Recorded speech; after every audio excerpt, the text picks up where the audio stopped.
Speaker has acted on the petition filed by me seeking the disqualification of MLAs who have defected to another party in contravention of the provisions of the 10th schedule of the Constitution of India.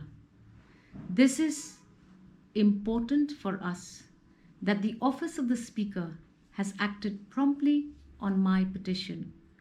The process will move forward in accordance with law, and I am confident that I have justifiable grounds to seek the disqualification of the membership of Dr. Mukul Sangma and others.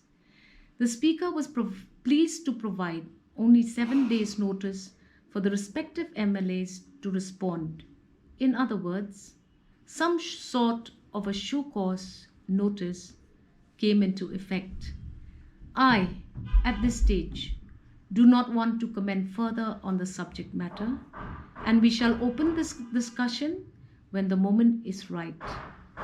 It is a significant moment for our party.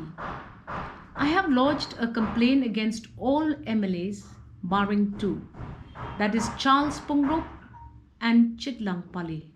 I will also be submitting a petition of a complaint against them as well in a day or 2. In this effort, I also speak for the conscience of others, including the right of the electorate to ensure that their elected representatives do not make a mockery of our democracy. Thank you.